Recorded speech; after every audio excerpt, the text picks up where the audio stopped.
The night before the trial. Night fell over Denver like a heavy blanket. Outside Daniel's apartment, the wind chased scraps of clouds, and the occasional streetlight cast yellow pools on the wet asphalt. Michael and Linda had returned to their motel on the city's edge, a modest place with faded wallpaper and the smell of old carpet. Michael's suitcase sat unopened by the door, his worn military jacket slung over a chair, still carrying the scent of road dust. Linda sat on the edge of the bed, arms crossed, her disheveled hair falling across her face. The tension from dinner at Daniel's lingered between them, thick as smoke from a dying fire. Michael stood by the window, staring into the dark. His fingers gripped the sill so tightly his knuckles turned white. The room was heavy with silence, broken only by the creak of the bed when Linda shifted and the distant hum of cars outside. "That was humiliating," Linda said at last, her voice trembling with exhaustion and suppressed anger. "Sophie looked at me like I was a stranger, like I'd abandoned them all." Michael didn't turn. He ran a hand through his hair, where gray was creeping in more than he'd noticed before. "She's got no right to judge," he snapped, his tone sharp as a gunshot. "They took my parents, Linda. Took them while I was out there, answering the call of duty." Linda stood, her steps heavy for such a slight woman. She approached him, stopping just short. "And me?" she asked, her voice rising but still breaking. "Where was I, Michael? You left me alone in that house, with their pictures, their things, their silence. I couldn't even argue with you. You always talked about duty. And now you're back, acting like nothing's changed, like you can just pick up where you left off?" Michael turned to her, his eyes narrowing. The lamplight cast shadows across his face, aging him beyond his years. "You think it was easy for me to leave?" he said, his voice low but laced with pain. "I did it for them, for us. I built that house for our family, Linda. For Dad, for Mom, for you. For me?" Linda let out a bitter laugh. "I was suffocating there, Michael. And here, they're alive. You saw how Martha smiled at dinner? How Edward looked at Mary? They've found a family with Daniel and Sophie. And us. What do we have left?" He clenched his fists, stepping toward her. His breathing was heavy, like he'd just run a mile. "We have duty," he said, almost growling. "I promised to take care of them. That's my responsibility, not Daniel's. He doesn't know what it means." Linda shook her head, backing toward the bed. She sat down, staring at her hands that had washed dishes, brewed coffee, but never held a child. "Maybe you're the one who doesn't get it," she whispered, her voice barely audible. "They're happy there, and you want to rip them out of that just because you can't let go of your duty." Michael froze. Her words hit him like a cold gust, but he didn't show it.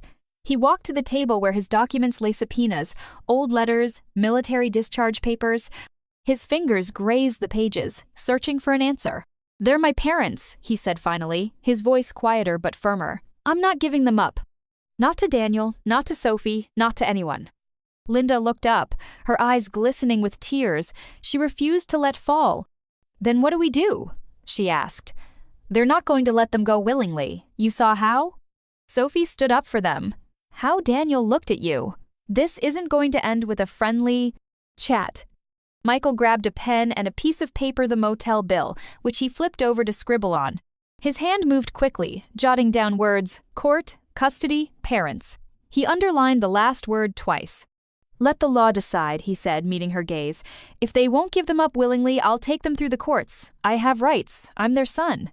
Linda pressed her lips together, her fingers digging into the edge of the sheet. She wanted to scream that rights weren't everything, that this wasn't about the law but about people, but she knew he wouldn't hear her.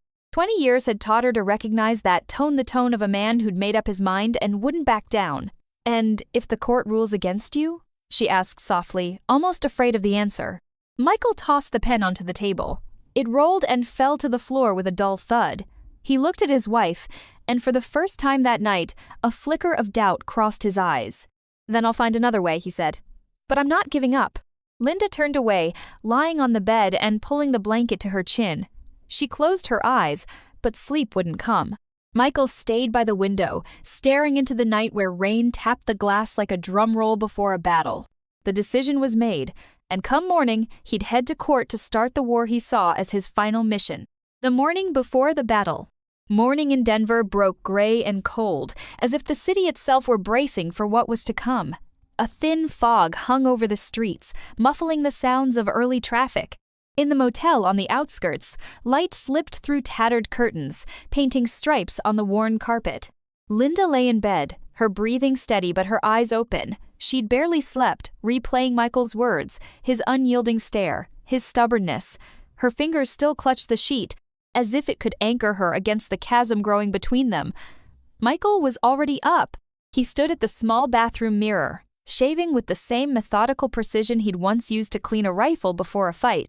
The blade glided over his skin, leaving clean lines, but his mind was elsewhere in the courtroom, where he'd wage his war in a few hours. On the table lay his papers. The subpoena, old letters from his parents, faded photos of a younger him standing beside his father in uniform, his mother smiling as she held his hand. Those pictures were his evidence, his anchor, his right. Linda rose slowly, her movements heavy with years of fatigue. She pulled on an old but warm sweater and looked at Michael through the open bathroom door.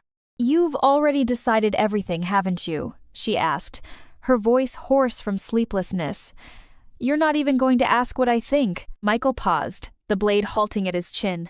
He met her eyes in the cloudy mirror. "I know what you think," he said, wiping his face with a towel. "You want me to leave them alone, to go home and forget this ever happened." Linda stepped closer, her bare feet slapping the cold floor. She stopped in the doorway, arms crossed.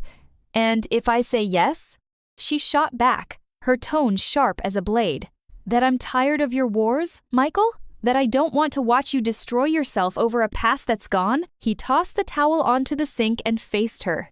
His chest rose heavily, like he was holding back a shout. "This isn't the past, Linda," he said, his voice trembling with strain. "This is my family, my parents. You think I can just walk away knowing they're with Daniel and Sophie who don't even understand what they mean to me?" Linda shook her head, her messy hair falling across her face, but she didn't brush it away. "And do you understand what they mean to them?" she countered. "You saw how Martha held Sophie's hand at dinner? How Edward laughed at Daniel's jokes? They're not just staying there, Michael, they're home." The word home hung in the air like a blow. Michael clenched his jaw, his eyes flashing, but he didn't respond right away.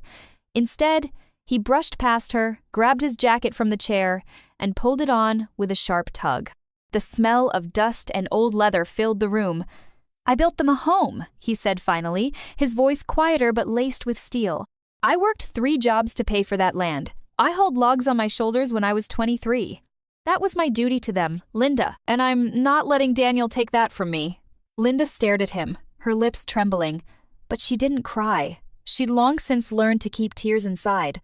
"You built a house," she agreed, "but you didn't make it a home. I was there alone, Michael. You were gone, and I sat in those walls, listening to the wind howl through the cracks. It's not a home if there's no life in it." He froze, his hand already on the suitcase handle.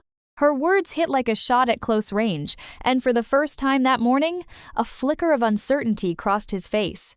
But it vanished quickly, washed away by the same resolve that had driven him his whole life. "I'll fix it," he said, grabbing the suitcase. "After the trial. After I bring them back." Linda didn't reply.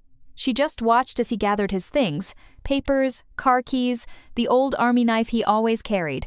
Each item was part of his armor, his weapons for the war he was fighting alone. An hour later, they were driving through Denver's wet streets. The wipers squeaked across the windshield, leaving streaks that blurred the world outside. Michael was silent, his hands gripping the wheel, while Linda stared out the window at gray buildings giving way to bare trees.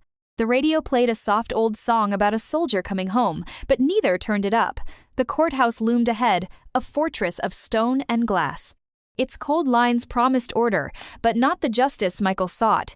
He parked in the lot, killed the engine, and turned to Linda. "You coming with me?" he asked, and for the first time that morning, his voice held a plea, not a command. Linda looked at him, her eyes tired but clear. "I'll come," she said quietly, "but not for you, for them, to see how this ends." Michael nodded, accepting her answer. He stepped out, slamming the door, and strode toward the entrance, his steps as steady as a soldier marching to battle. Linda followed, slower, her small figure dwarfed by the towering building. Inside, the courtroom was cold and sterile. The wooden benches smelled of polish, and the chandelier's light glinted off the waxed floor. Michael sat at the plaintiff's table, his papers spread out like a general's map. Linda took a seat in the back, far from him, her hands clutching her bag like a lifeline. Daniel and Sophie were already there. Daniel, tall and composed, adjusted his tie, while Sophie sat beside him, her face tense but determined. Next to them were Martha and Edward Michael's parents. Martha, her gray hair in a neat bun, looked frail but her eyes were alive. Edward, hunched by age, held her hand, his fingers trembling but his grip firm. When the judge entered, the room fell silent. He was an older man with a weary face but sharp eyes. He tapped his gavel, the sound echoing through the space. "The case of Michael Reynolds versus Daniel and Sophie Carter," he announced. "Regarding custody of Martha and Edward Reynolds, plaintiff, please begin." Michael stood, his back straight as if on parade. He spoke, his voice steady but carrying an undercurrent of pain.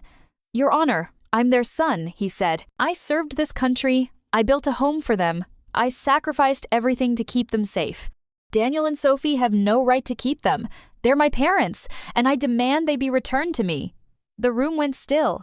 Sophie pressed her lips together, her eyes flashing with anger, but she stayed quiet. Daniel placed a hand on her shoulder, holding her back. Martha and Edward exchanged a glance, their faces filled with confusion and something else, something Michael didn't want to see. The judge nodded, jotting something in his notes. "Defendants, your response," he said. Daniel stood, his movements calm but confident. "Your Honor," he began, "we're not holding Martha and Edward against their will. They chose to live with us. It's their decision, their home. Michael hasn't been with them for over 20 years. We didn't take his family. We became their family." Daniel's words landed like stones in water, ripples spreading through the room. Linda bowed her head, her fingers tightening. Michael clenched his fists, his face paling, but he didn't look at Daniel. His eyes were fixed on his parents, who sat silently, avoiding his gaze. The judge leaned back, his eyes moving from Michael to Daniel, from Sophie to Martha and Edward. "I want to hear from Martha and Edward themselves," he said at last. "This is their life, and their voices matter." Michael froze. His heart pounded so hard he felt it in his temples. Linda lifted her head, her breath catching. Sophie squeezed Martha's hand, and Daniel gave Edward a nod, encouraging him. Martha stood slowly, her voice trembling but clear. "Michael, you're our son," she said, her words cutting like a knife. "We love you, but we're old, and we need peace. With Daniel and Sophie, we've found it. We don't want to leave." Edward nodded, his voice raspy but firm. "You were always a good boy, Michael," he said. "But we can't go back. This is our home." Michael stared at them, his world crumbling like a house of cards in a storm. He wanted to shout, to argue, to prove them wrong, but the words stuck in his throat. Linda closed her eyes, her shoulders sagging. The room waited, holding its breath. The judge tapped his gavel. "We'll take a recess," he said. "We'll resume in 1 hour." Michael didn't move. His hands rested on the table, clutching papers that now felt useless. Linda stood and left the room, her steps quiet but resolute. She knew the battle wasn't over, but its outcome loomed like a shadow in the fog. To be continued in Part 3.